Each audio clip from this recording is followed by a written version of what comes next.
Uma boa noite a todos. É um prazer e uma alegria estar com vocês na noite de hoje. Como estávamos comentando ali, realmente a gente não é nem orador, nem palestrante, porque para a gente ser orador e palestrante é uma coisa artística. Nós somos professora, sempre fomos professora, e por isso temos aquele mau hábito de conversar com a plateia, porque a gente dava aula à noite, se a gente não fizesse isso, o povo dormia. Então, em virtude disso, a gente tem o hábito de uma interlocução. E cabe até um pequeno parênteses, né? Recentemente eu tive um grave problema de saúde e tive que fazer um repouso longo. E eu pude, então, acessar os e-mails, porque, infelizmente, eu não tenho o tempo para tratar dos e-mails. Eu recebo uma média de 5.000 mensais. Então, tem algumas pessoas encarregadas. Mas como eu estava num longo repouso, eu pude ter acesso a alguns. E eu vi algumas críticas interessantes, porque é sempre bom a gente ouvir as críticas, né? Mas uma das críticas me chamou a atenção. Gosto muito das suas palestras, porém você não trata de espiritismo. Eu fiquei muito curiosa, porque eu achei que eu só falava disso, todo o tempo. Mas como foi uma pessoa assim conhecida no movimento espírita, eu fiz questão de perguntar. E aí eu perguntei, e o que seria falar de espiritismo? Falar de Allan Kardec. Bom, falar o quê? O nome dele, onde ele nasceu, o nome do pai, da mãe. Bom, que eu saiba é uma obrigação da instituição, né? Se vocês frequentam, tem um local onde informam do que se trata. E meus pais eram espíritas, nós crescemos no meio espírita, e eu fiz o maternal 1, 2, 3, o primeiro, o segundo, o terceiro ciclo, a pré-juventude, juventude 1, 2 e 3. Bom, então, teoricamente, eu sou formada e pós-graduada em espiritismo. Ao tempo, as apostilas, então a gente ouvia todas as vezes quem era Allan Kardec, onde ele nasceu, o nome do pai, da mãe, etc. E normalmente as instituições espíritas contam com a introdução ao espiritismo, os cursos em que se informam esses assuntos. E todas as pessoas têm que falar da mesma coisa? Bom, quando eu comecei a minha carreira, infelizmente não foi no espiritismo, foi na parapsicologia. E nós tínhamos uma tarefa, a ideia de introduzir a pesquisa do fenômeno paranormal nas universidades, basicamente na Universidade de Física e de Psicologia. Então, ligados à Federação de Parapsicologia Brasileira, a gente ia nas universidades para debater o assunto com os diretores, com os reitores, com professores acadêmicos, para convencer de que era importante se pesquisar o fenômeno paranormal. Mas a gente não acredita. Sim, mas vai que existe. Não seria interessante a gente investigar? Se vocês provarem que não existe, já pensou que beleza? Vocês provaram que não existe. Mas tanto para provar se existe ou não existe, é necessário o quê? Que a gente avalie o fenômeno. Como a nossa plateia era eminentemente de ateus, entre aspas, ateus, e alguns lobbies religiosos que já estavam ligados às instituições, nós tínhamos que nos fundamentar muito bem. A gente não podia citar o Livro dos Espíritos. Se você não acredita em espírito, como é que eu vou citar o Livro dos Espíritos? Eu não podia também citar André Luiz, Joana de Ângeles. Por quê? Se você não acredita que espírito existe, também não acredita em psicografia. Então, não iria acreditar no livro. Então, como a nossa plateia era de acadêmicos, nós tínhamos que nos fundamentar em teses de mestrado, de doutorado, pesquisas que houvessem sido publicadas nos chamados meios tradicionais, nos meios científicos, em que pudessem documentar essas informações. Então, nós só podíamos usar as chamadas fontes oficiais. Não faltam mais, somente essas. E mesmo assim, com bastante cuidado, com bastante propriedade, porque todos eles estavam preparados para jogar um ovo, um tomate, se tivessem a chance. Então, não só era uma plateia de ateus, como era uma plateia hostil à informação que íamos veicular. E como nós começamos assim, nós pegamos o hábito de nos fundamentar dentro dessas linhas. E como tem bastante gente falando de Allan Kardec, então toda a instituição espírita tem o estudo sistematizado, tem os cursos de espiritismo que falam a respeito de Allan Kardec, nós escolhemos falar de alguns assuntos que não fossem tão ventilados, porque nem todos são obrigados a falar de um único assunto. Então, nós escolhemos alguns em que não tinha tanta gente trabalhando e resolvemos continuar na linha de ação em que estávamos. E nós escolhemos o quê? Nós estamos vivendo uma época fantástica em termos de descobertas, em termos de pesquisas, algumas muito interessantes que nós achamos que fundamentam a tese espírita. Pausa. Eu continuo espírita, ainda não mudei de ideia. Então, mesmo nos meios acadêmicos e de ciência, ainda permanece a tese espírita. E quanto mais a ciência avança, mais nós achamos que fundamenta a tese espírita. Por quê? O que vem a ser o espiritismo? Que hoje ele tomou essa feição, vulto, mas originalmente, o livro que deu origem ao que nós conhecemos como espiritismo é o Livro dos Espíritos. E toda vez que você vai ver do que se trata o livro, você abre e a primeira coisa que fala é o título e normalmente um subtítulo dizendo do que trata o livro. Quando você abre o Livro dos Espíritos, qual é a primeira palavra que aparece? Filosofia espiritualista. Então, o Livro dos Espíritos trata de filosofia, especificamente filosofia espiritualista. Depois vem outros livros, mas o primeiro livro tratava de quê? Filosofia. Bom, espiritualista a gente até sabe. Espiritualista é aquilo que vem de um mundo além da matéria. Então, quando você acredita em algo além da matéria, você tem um viés espiritualista. Mas filosofia, do que se trata? Filosofia literalmente significa amor ao saber. Bom, ok, amor é fácil de entender. E saber, o que seria o saber? Na verdade, é uma fonte de grandes discussões dentro da filosofia, o significado do saber. Mas vamos pegar logo no início. Saber significa a busca da verdade. Porque, por incrível que pareça, a filosofia não trabalha com a verdade. Então, trabalha com a mentira? Também não. Mas por que não? Então, trabalha com o quê? Tem uma terceira opção? Vamos imaginar. O problema de todo tipo de conversa, de todo tipo de comunicação, são duas palavras e os seus significados. Uma delas chama-se conceito. Conceito é o que você acha que alguma coisa é. E você tem o direito inalienável de achar o que quiser sobre qualquer coisa. É um direito que você tem. Pode achar o que quiser. Porém, no momento em que você vai conversar com outra pessoa, em que você vai apresentar aquilo que você acha, aí você tem que tomar alguns cuidados. E a palavra torna-se definição.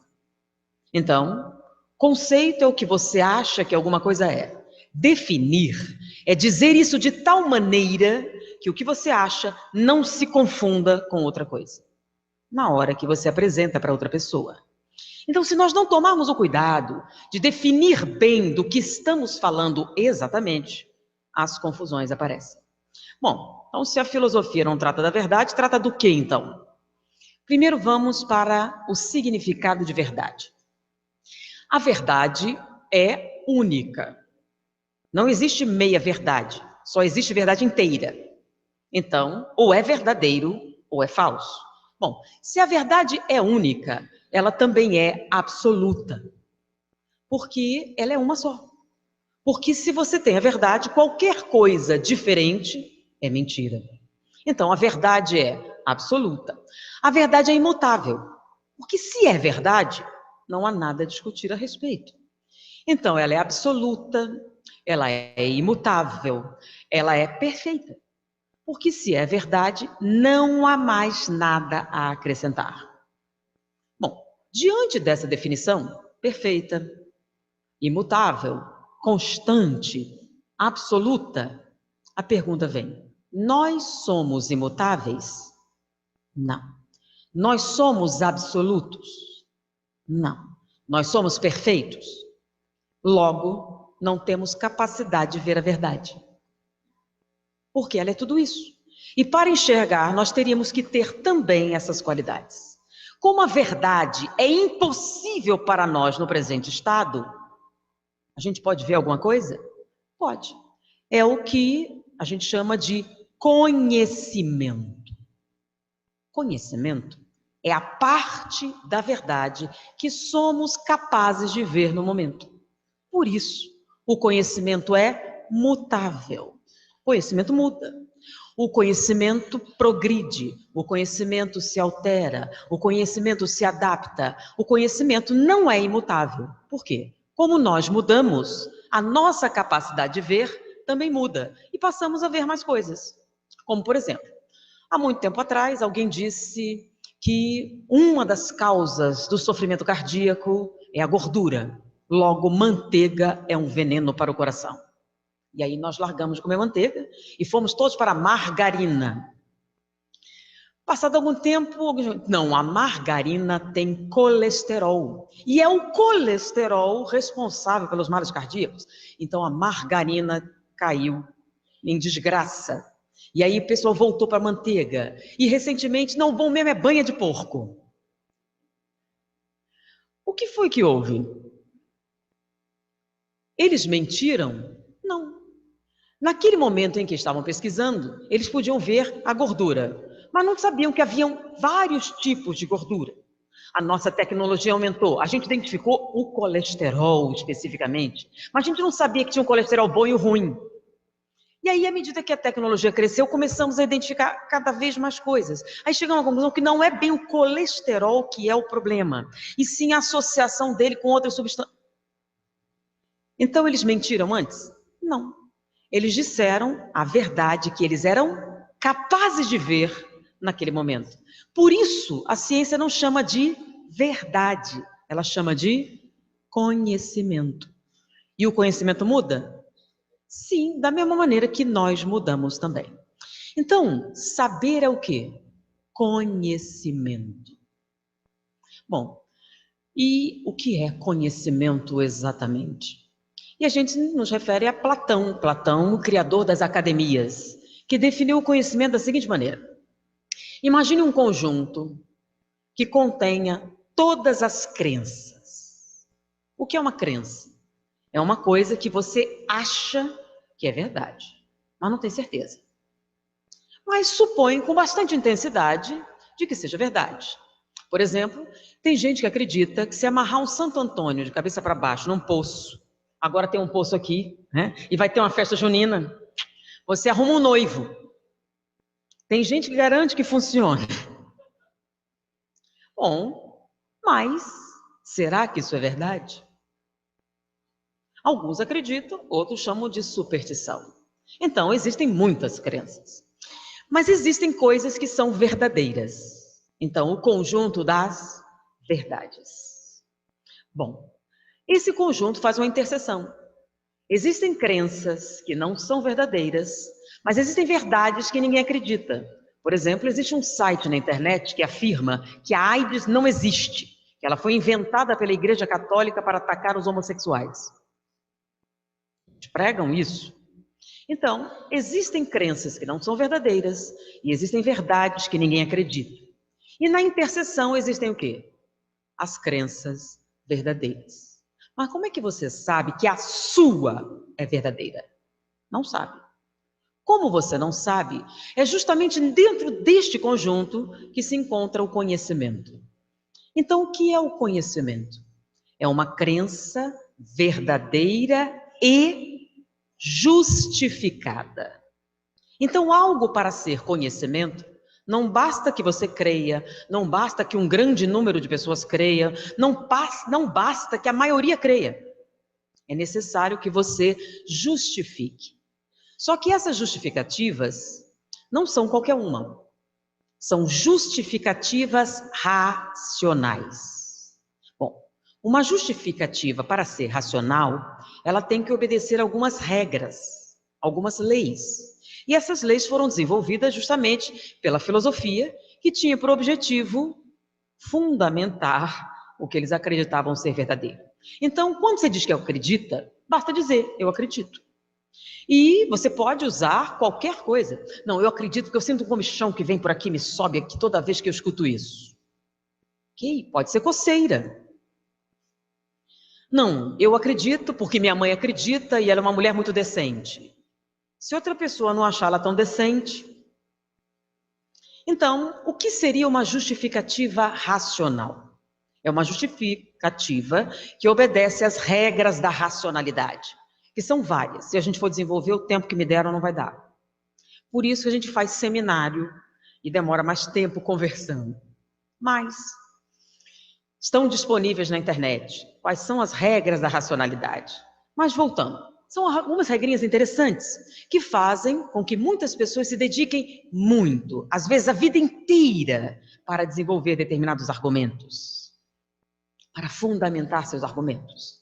Então, conhecimento seria uma crença verdadeira e justificada racionalmente. Bom, então vem a pergunta: vocês acreditam na reencarnação?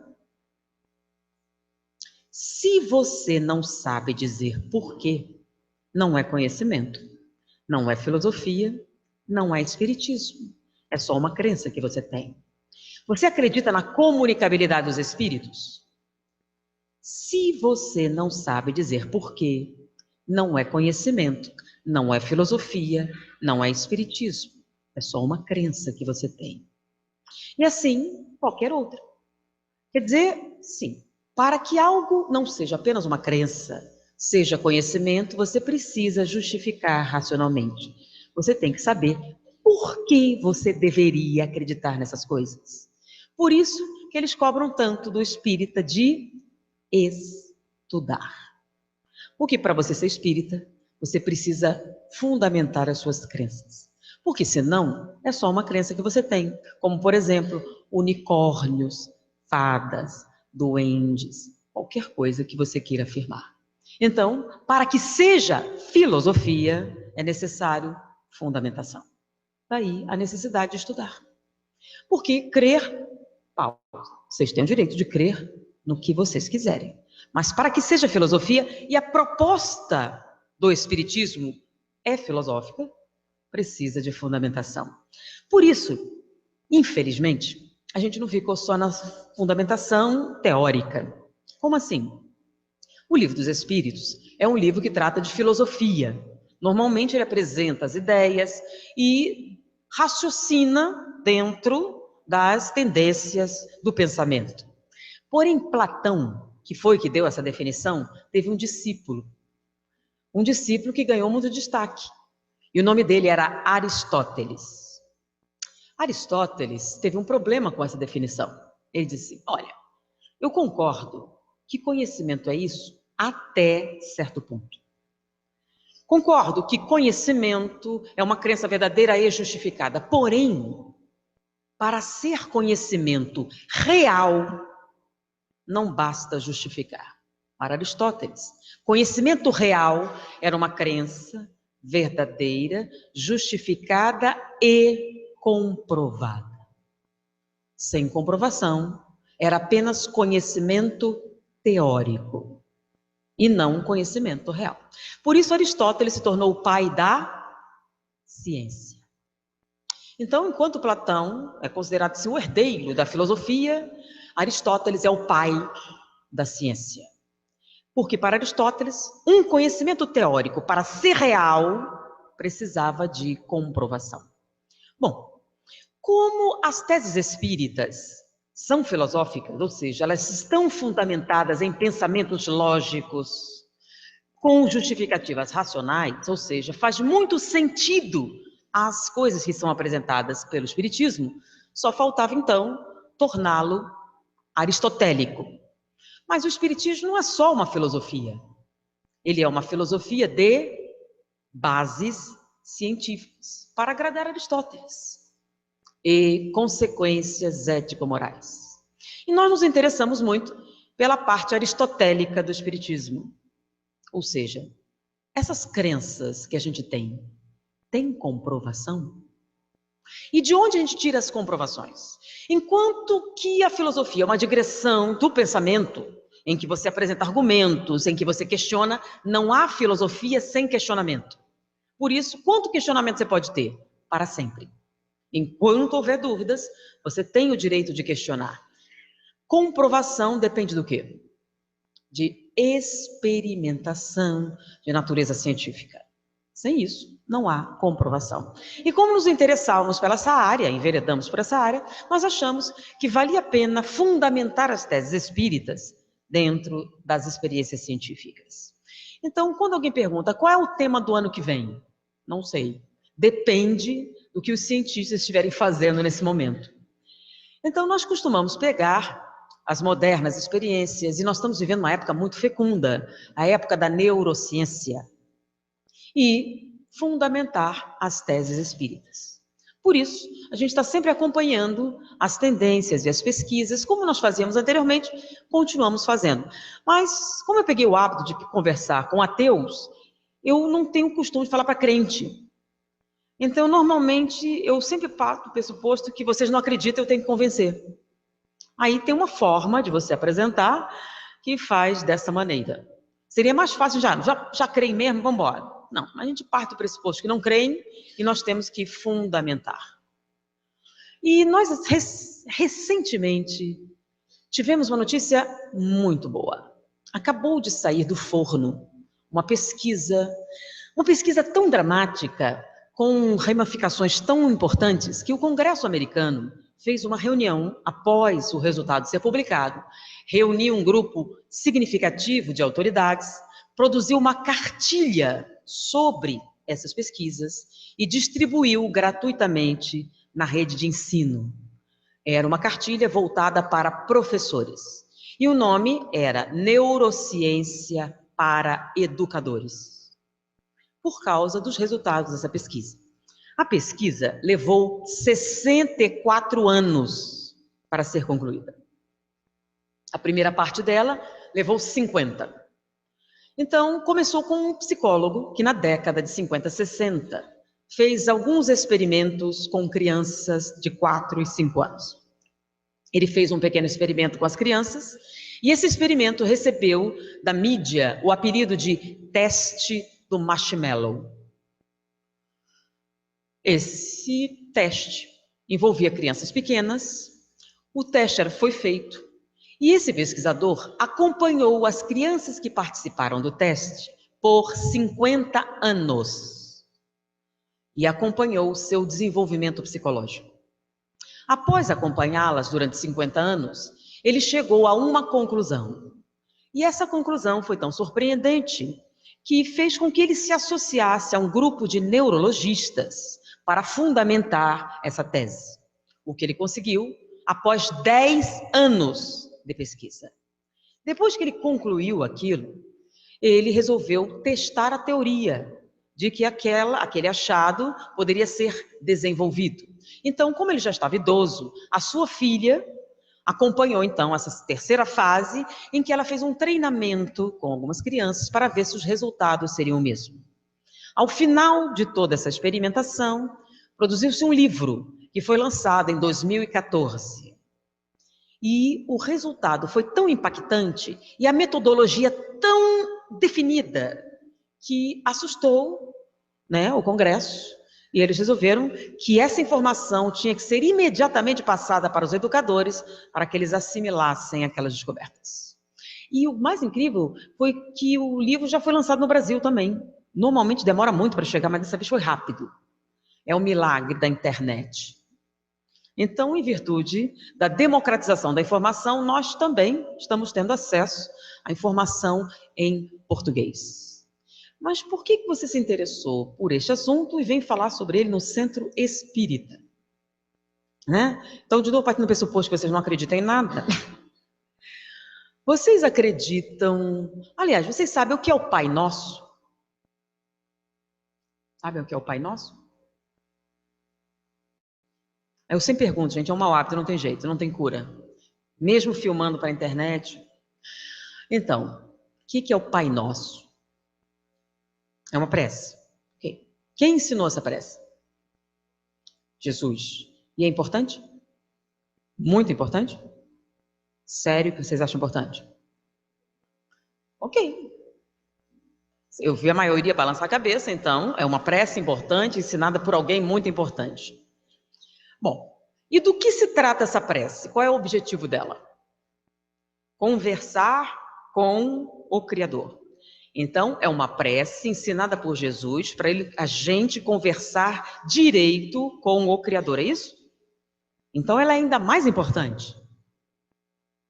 É uma forma eficiente de conversar com o Criador. Então, é uma coisa séria. Ok, supondo que é séria, eu me reporto, como eu falei, meus pais eram espíritas. E no culto do lar, que é uma prática espírita, minha mãe usava um livrinho psicografado por Chico Xavier chamado Pai Nosso. Então nós éramos pequenos e ela lia esse livro com a gente. E num determinado momento, ela fez a seguinte pergunta para o meu irmão, era mais novo do que eu, o irmão do meio. Wallace, o que é tentação? E ele respondeu rapidamente, é um buraco bem fundo.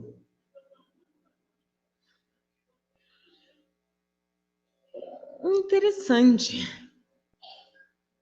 Por que, meu filho, é um buraco bem fundo? Ué, a gente não está sempre pedindo para o pai não deixar a gente cair na tentação?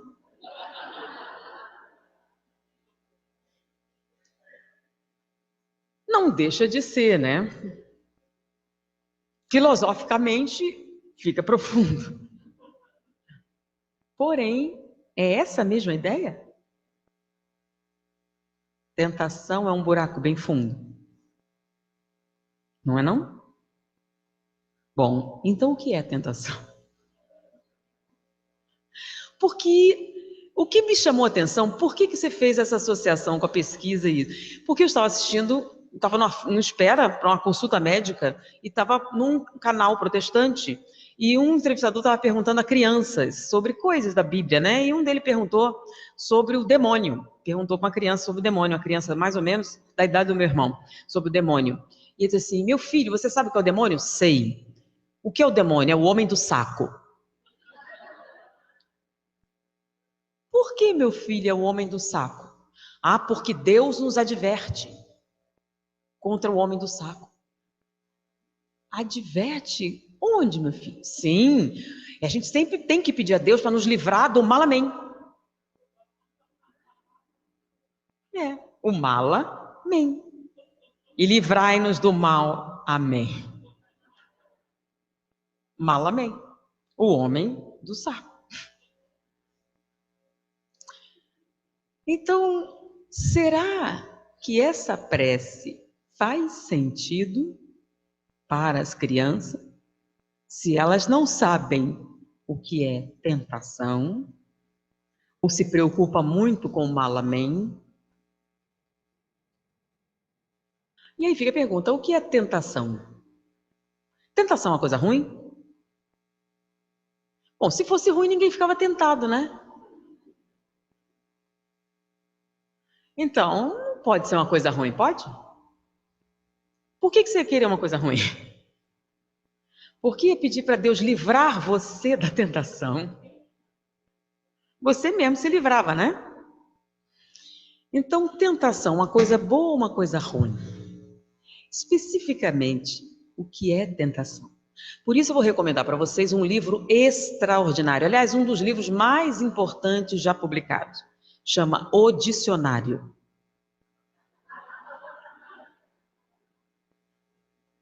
Qualquer dúvida, ele esclarece. Inclusive, o que é tentação. Então, se você não sabe, tentação, lá, não é uma coisa boa nem má. Na verdade, tentação é o movimento que você tem vontade de fazer em direção a alguma coisa que você quer. Então, é o movimento em direção a um forte desejo. Então, não foi especificado nem bom nem mal, né? Pode ser dinheiro, pode ser sexo, pode ser posição social, pode ser sundae de chocolate. Ah, não tem nada de mal o sundae de chocolate? Não tem, mas mesmo assim é uma tentação. Então, tentação é qualquer coisa qualquer coisa que provoque um impulso em direção à gratificação. Então, especificamente, tentação é a gratificação instantânea que você deseja obter. Então, qualquer coisa que te leve num movimento muito intenso em direção a algo que você deseja, tem o nome de tentação. Então, tentação sempre é boa. As consequências é que podem ser más ou não. Então, mesmo coisa que não tem consequência má, pode ser pode. É uma tentação. Engordar uns quilinhos pode até não ser mal, mas se você não quer, é uma tentação. Então, tentação é qualquer coisa que provoque uma reação forte em direção à gratificação. E isso é ruim? Bom, então por que a gente pede ao Pai, não nos deixeis cair em tentação? Bom, não é qualquer tentação, não é não? Ele especifica qual é? Não nos deixeis cair na tentação do dinheiro. É isso que está escrito? Não. Do sexo, então. Também não. Ele especificou qual era? Então qualquer uma? Qualquer uma? Sério? Qualquer tentação? Não, mas tem umas que não são tão... Ele deu exceção depois. Menos essas abaixo assinadas. Não, é qualquer uma. Bom, e aí? Como a gente, diante disso, se acomoda com a psicologia que diz que você não deve negar, senão vai ficar traumatizado? Por exemplo, o filho chega, eu quero um iPhone. Por quê? Todo mundo tem um iPhone. Só eu que não tenho. Eu vou sofrer bullying se eu não tiver um iPhone. Bom, para quem tem muito dinheiro, não tem problema, mas tem gente que se endivida fortemente para que a sua criança não sofra discriminação porque não tem um iPhone como todos os seus coleguinhas de mais poder aquisitivo. Tem que ter uma roupa igual a dos outros, porque senão... E a gente se esforça desesperadamente para fornecer a eles as coisas que eles desejam, para que eles não fiquem traumatizados. E como resultado, a gente vê um monte de crianças tendo ataques no shopping. Eu quero isso, eu quero aquilo. E pais desesperados para os calarem, né? Normalmente fazem o quê? Fornecem, para não ficar traumatizado. Como, por exemplo, aquelas pobres crianças que queriam a bicicleta do turista e esfaquearam-no para fazer. Vocês viram? Pobres anjos que fizeram uma distribuição de renda forçada. Não é? Porque eles não tinham bicicleta. Aquele homem tinha, estava ostentando, esfregando na cara deles o seu poder aquisitivo, levou-os a matar para poder ter uma bicicleta também. Ou seja, tem uma explicação perfeitamente razoável. Então, quem tem não deve mostrar para ninguém, para que os outros não cobicem, porque se cobiçar, a culpa é sua. Isso é comum no Afeganistão também, né? Lá, se um casal for pego em adultério, a mulher é apedrejada até a morte, o homem paga uma multa. Não sabiam? Ele paga uma multa. Por quê? Porque se ele ficou tentado, a culpa foi dela. Então, nesse caso, a gente está reproduzindo mais ou menos isso aqui no Brasil, né? Pois é a coisa da tentação. E a gente pede, não nos deixeis cair em tentação. Vocês concordam mesmo com isso? Ah, mas tem aquela ali, bom, eu vou casar mesmo. Né? Não é uma tentação. Ou é? Porque deveria resistir à tentação? Ou não? Mas é bobagem. Ou não é? Todos vocês estão em dúvida, hein? Talvez requeira uma comprovação científica, não seria interessante? Será que devemos ou não resistir à tentação? Qualquer uma sem exceção. Mas peraí, tem que ter exceção? Não disseram. Eles deram alguma exceção? Não. Só falaram o quê? Tentação. Bom, é aí que entra o teste do marshmallow. O nome do livro completo é O Teste do Marshmallow, o poder do autocontrole. Porque o teste do marshmallow, quem chamou de marshmallow foi um jornalista do Times, mas podia ser qualquer doce. Ele chegava para uma criança de 4, 5 anos e fazia a seguinte proposta. Levava ela para uma sala onde havia uma mesa. E ele punha na frente dela um doce, o seu doce favorito. E dizia, esse doce é seu, já é seu. Porém, se você esperar eu voltar, você ganha outro igual. E ele saía da sala entre 15 e 20 minutos e ficava olhando por uma janelinha oculta o comportamento da criança e filmava o comportamento dela. O que vocês acham que aconteceu? Bom, vocês têm razão. 80% das crianças, assim que ele virou as costas, fechou a porta, comeram o doce. Mas alguns não. Alguns resistiram bravamente até caírem.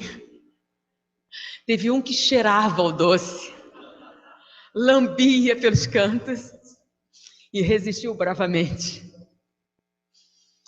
Uma saía, ficava pelos cantinhos olhando cada rodapé para não olhar para o doce. Uma mastigou os cabelos enquanto olhava o doce. E algumas resistiram bravamente. 20%. Resistiu à tentação. Bom, depois, durante 50 anos, ele acompanhou o desenvolvimento dessas crianças. E aí foi um grande problema. Porque com o passar do tempo, ele determinou que as crianças que resistiram à tentação tinham notas melhores, tinham melhores resultados em testes psicotécnicos, eram mais socialmente adaptados, apresentavam uma inteligência 32% superior, eram bons líderes, resistiam com facilidade a problemas e tinham um bom raciocínio sob pressão. Raríssimas exceções desse grupo teve problemas de adaptação ou dificuldades de socialização, o que não aconteceu com os 80% restantes. Bom, isso é um resultado muito forte, mas era a psicologia. Você sabe como é a psicologia? Pô, fala, mas não tem muita fé, né? Então, ele se associou a neurologistas, estavam já vivendo a época da neurociência, e esses neurologistas resolveram analisar o cérebro dessas crianças para ver se havia diferença. E aí foi pior, havia diferença. Havia uma diferença, tanto estrutural quanto funcional, no cérebro das crianças que resistiram à tentação ao longo do tempo. Essas diferenças foram ficando mais visíveis e específicas. Chegou-se à conclusão, no final, de que aqueles que resistiram à tentação tinham diferenças estruturais e funcionais no seu cérebro. Aí vem a pergunta, Tostines vende mais porque é fresquinho ou é fresquinho porque vende mais? Que é o seguinte, eles têm alteração porque resistiram à tentação ou eles resistiram à tentação porque têm alteração? É uma pergunta perfeitamente razoável. Aí entra a terceira parte. Eles pegaram algumas crianças e desenvolveram um treinamento em adiar a gratificação instantânea. Ou seja, elas foram treinadas para resistir à tentação. Qual? Qualquer uma. Tá? Não era uma questão de consequência, era questão de tentação. Então, eles colocavam sempre diante dela algo que elas desejavam muito e faziam elas esperar. E isso aumentava com o passar do tempo. Para ver se elas iriam desenvolver a mesma alteração ou se isso era um fator genético. E o resultado foi estarrecedor. As crianças treinadas nesse método desenvolveram essas alterações, ou seja, se tornaram mais inteligentes, mais criativas, mais centradas, mais capazes de se impor socialmente. Peraí, mas por que isso acontece? Qual é a diferença que eles apresentam? E por que isso acontece?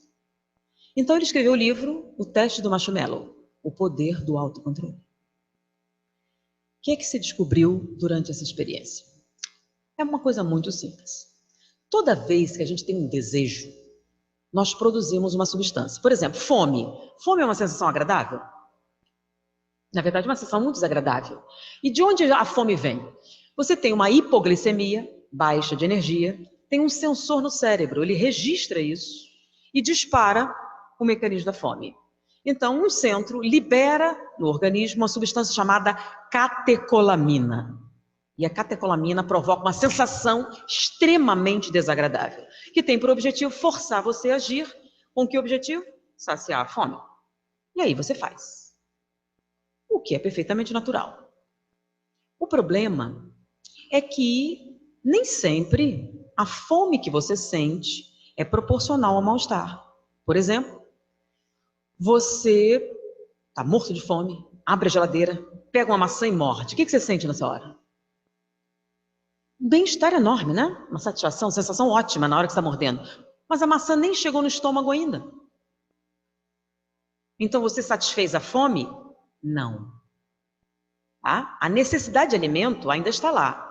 A catecolamina que se liberou é que teve um antagonista e diminuiu o mal-estar. Então, não foi a necessidade de alimento que passou, foi a fome química. Deu para entender isso? Muito bem. Aí, terminou de comer maçã, estava ótima. Aí você continua com fome. Aí você come outra maçã. Né? Na hora que você está comendo é o quê? É ótimo. Não é maravilhoso você comer quando tem fome? Mas peraí, a necessidade de alimento passou? Ainda não. Ela só vai passar depois que você digerir o que comeu. Então, não é a necessidade, é a fome química. Mas, às vezes, acontece uma coisa estranha, né? Você come um pedaço de bolo de chocolate. Maravilhoso, incrível. Quando termina, continua com fome. Você come o segundo pedaço. Continua com fome. O terceiro, o quarto, o quinto, o sétimo, você está por aqui. E continua com fome. Inclusive, tem pessoas que fizeram operação de estômago e morrem comendo bolo. Porque não conseguem se controlar. Peraí, é necessidade de comida? Não. Por que o desespero? Eles têm fome mesmo? Tem. Tanto tem que quando você dá um moderador de apetite, funciona. Que ele age no centro da fome. Mas não confundam fome com necessidade de alimento. Elas são coisas diferentes. Então, o negócio é que quando você se gratifica instantaneamente, você fica viciado naquele antagonista da catecolamina. Você não tem nenhuma tolerância à catecolamina. Por isso, toda vez que você tem um desejo, você fica loucamente desesperado pela droga que vem depois. Ou seja, você não tem nenhuma resistência à catecolamina. O problema é que isso faz com que um neurotransmissor muito importante fique incapacitado. E ele chama-se dopamina. Aquelas pessoas que adiam a gratificação desenvolvem tolerância à catecolamina. E com isso, liberam a atividade da dopamina, que é o neurotransmissor responsável pela nossa cognição, nossa inteligência, nosso raciocínio, nossa capacidade de avaliar os problemas, nossa capacidade de controlar nossos impulsos. Quanto mais você adia a gratificação, mais autocontrole você desenvolve. Mais poder mental e físico. Porque aquilo que te dá isso é a dopamina. E para você poder usá-la, você tem que desenvolver resistência à catecolamina. Quem não é treinado em adiar a gratificação, não tem nenhuma tolerância. Então, toda vez que ele tem um desejo, ele se torna incontrolável. Ele não é capaz de pensar para avaliar as consequências. Por exemplo, uma das consequências de você resistir à tentação é que você tem casamentos mais duradouros. Mas isso é meio óbvio, né? Por quê? Porque tentação acontece. Aqueles que são capazes de pensar sobre prós e contras, aliás, aqueles que têm capacidade de pensar nesse momento, são aqueles que descobrem boas soluções para isso. Lembra aquele momento? Eu vou casar mesmo? Vai que não case. Não seria melhor pensar um pouco? Como assim? Porque às vezes você não nota a falta de lógica de alguns comportamentos, né? Por exemplo, eu sei que alguns de vocês lancharam antes de entrar, tá? Na minha bolsa eu tenho uma escova de dentes. Alguém quer emprestada? Não? Eu tenho plano dentário, eu uso Listerine e lavei depois de usar. Alguém quer emprestado? Por que não? Já disse que é limpinha. Por que não? A careta, né? Por quê? Eu disse que é limpinha. E vocês sabem a importância da higiene bucal, né? Por que não usar uma escova de dente limpinha que eu estou oferecendo? Que é anti-higiene, né? Anti-higiene. Ah, é pessoal. Ok, entendi. Mas tem lógica, então, você chega numa festa e deixa uma pessoa estranha enfiar a língua na sua boca.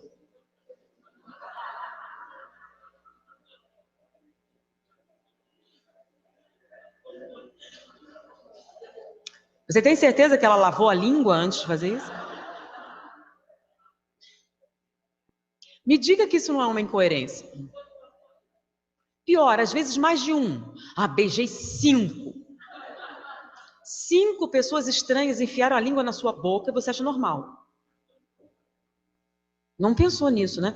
Herpes, hepatite, gonorreia, sífilis, um monte de troço. Não pensou. Na escova eu tenho certeza que não tem. Então, viu como você não está pensando? Não, você desejou e gratificação instantânea. Por que não? Se eu quero. Você pensou na conveniência de beijar um estranho? Não, né? Ah, mas namorar tá tão demodê, né? Mas para que serve, não? Você saber se a pessoa realmente não tem nenhuma dessas doenças.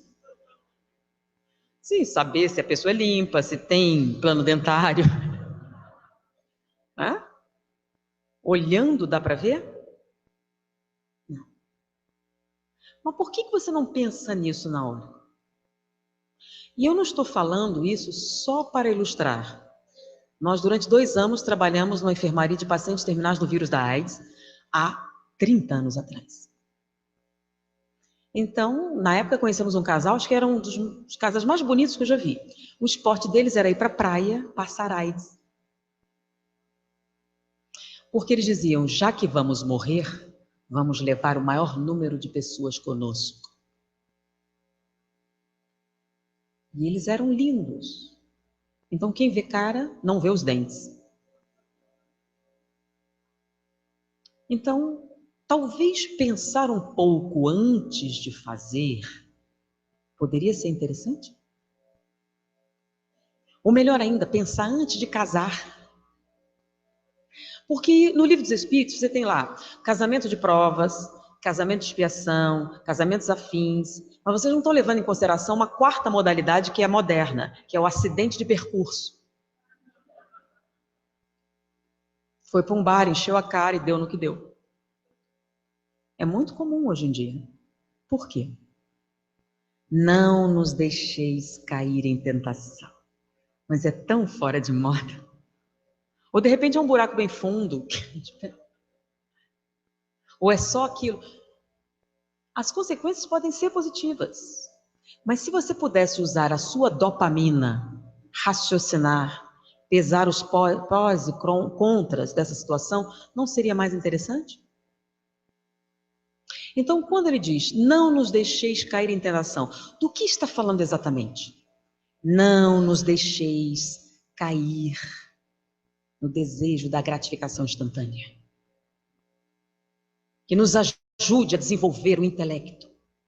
que nos ajude a raciocinar, que nos dê força para pensar bem antes de fazer besteira. É mais ou menos isso que a gente está pedindo. E é claro que se você tentar, você desenvolve o quê? Porque Deus é justo? A gente sempre sofre o que merece? Não. Porque Deus, além de justo, é misericordioso e bom. Então a gente sempre sofre menos do que merece.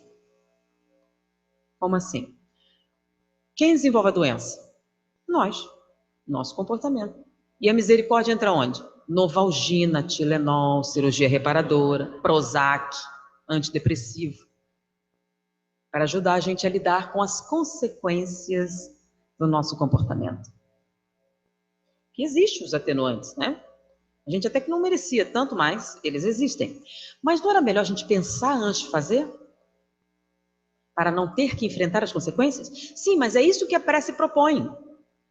Não nos deixeis cair na gratificação instantânea, no vício da gratificação instantânea, na falta de discernimento, na falta de contenção, na falta de autocontrole, na falta de dopamina cerebral. Ele não falou isso, né? Por quê? Porque essa é uma linguagem moderna. Porque o Pai Nosso está correto dentro das mais modernas tendências da neurofisiologia moderna. Então, não está fora de moda. Atendemos às exigências de Aristóteles? Não basta fazer sentido, a gente tem que comprovar. Então, não cair em tentação é uma coisa boa ou uma coisa má? É uma coisa ótima. Por isso, a gente pede ajuda a quem? A Deus. Mas não basta.